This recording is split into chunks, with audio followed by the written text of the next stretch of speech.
सीब्रुक के छोटे तटीय शहर में एक ऊबड़-खाबड़ चट्टान के किनारे पर एक लाइटहाउस खड़ा था। दशकों तक इसने जहाज़ों को सुरक्षित रूप से किनारे तक पहुंचाया था, लेकिन अब ये परित्यक्त हो गया था और जीर्ण शीर्ण हो रहा था। शहर के लोग पुराने लाइटहाउस कीपर मिस्टर हॉथॉर्न के बारे में धीमी आवाज में बात करते थे, जो एक तूफानी रात रहस्यमय तरीके से गायब हो गए थे।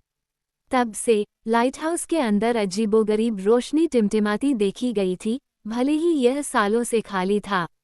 जैक, एक युवा और साहसी लड़का, हमेशा से लाइटहाउस से मोहित था। उसने कई शामें अपने बेडरूम की खिड़की से इसे निहारते हुए बिताईं और इसके रहस्यों के बारे में सोचा। एक शाम, स्थानीय मछुआरों से भयानक कहानियां सुनने के बाद उसने खुद लाइटहाउस का पता लगाने का फैसला किया। टॉर्च और रोमांच की भावना से लैस जैक चट्टान की ओर बढ़ गया। हवा जोर से चल रही थी और लहरें नीचे चट्टानों से टकरा रही थीं, जिससे रहस्य और बढ़ गया। जैसे ही वह लाइटहाउस के पास पहुंचा, उसने ऊपर की खिड़की से एक हल्की चमक आती देखी। उसका दिल तेजी से धड़क रहा था, लेकिन उसकी जिज्ञासा ने उसे आगे बढ़ने के लिए प्रेरित किया। अंदर हवा नम और बासी थी। जैक सर्पिल सीढ़ी पर चढ़ गया, प्रत्येक कदम उसके वजन के नीचे चरमरा रहा था।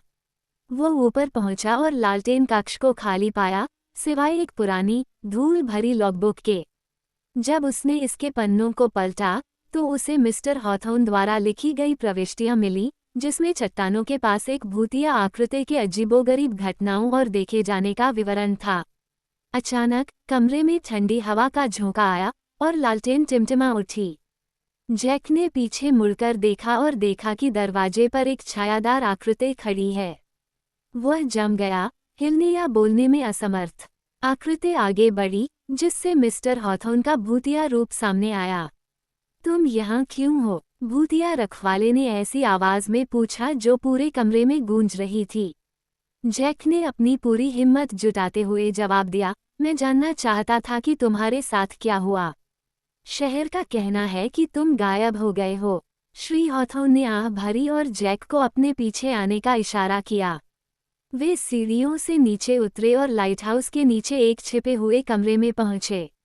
अंदर जैक ने प्राचीन नक्शे, समुद्री उपकरण और एक पुराना संदूक देखा। श्री हॉथॉर्न ने बताया कि वह संदूक में छिपी एक शक्तिशाली कलाकृति की रखवाली कर रहा था, जिसमें समुद्र को नियंत्रित करने की शक्ति थी। अपने लापता होने की रात, उसे खजाने की खोज करने वालों के एक समूह ने धोखा दिया था, जो अपने लाभ के लिए कलाकृति की तलाश कर रहे थे। उन्होंने मुझे यहाँ फंसा दिया, इस दुनिया और अगली दुनिया के बीच, श्री हॉथॉर्न ने कहा। मुझे चीजों को ठीक करने के लिए आपकी मदद चाहिए। जैक सहमत हो गया और साथ में उन्होंने एक योजना बनाई। भूत के मार्गदर्शन में जैक ने शहर से आवश्यक वस्तुएं एकत्र की। बहती हुई लकड़ी का एक टुकड़ा, एक समुद्री कांच का आकर्षण और एक शंख। वे लाइटहाउस में लौट आए और श्री हॉथॉर्न ने संदूक को खोलने और कलाकृति को बाहर निकालने के लिए एक प्राचीन अनुष्ठान किया। जैसे ही अनुष्ठान समाप्त हुआ, कमरे में एक शानदार रोशनी भर गई और कलाकृति एक झिलमिलाता हुआ, नीलम जैसा पत्थर प्रकट हुआ।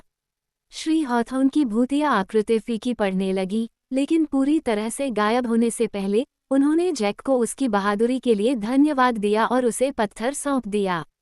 इसकी अच्छी तरह से रक्षा करो, श्री हॉथॉर्न ने कहा। अब ये तुम्हारी जिम्मेदारी है। रोशनी फीकी पड़ गई और कमरे में सन्नाटा छा गया। जैक शक्तिशाली कलाकृति को पकड़े हुए अकेला खड़ा था। वह जानता था कि उसका जीवन कभी भी पहले जैसा नहीं रहेगा। उसने लाइटहाउस के रहस्यों को उजागर किया था और शहर को एक अदृश्य खतरे से बचाया था। लाइटहाउस, जो कभी रहस्य और भय का स्थान था, अब जैक की अटूट जिज्ञासा और बहादुरी की बदौलत साहस और रोमांच का प्रतीक बन गया। और उस दिन के बाद से, जब भी सीब्रुक के लोगों ने लाइटहाउस की किरण को चमकते हुए देखा, तो उन्हें वह बहादुर लड़का याद आया जिसने इसके रहस्यों को उजागर किया और उनके शहर की रक्षा की।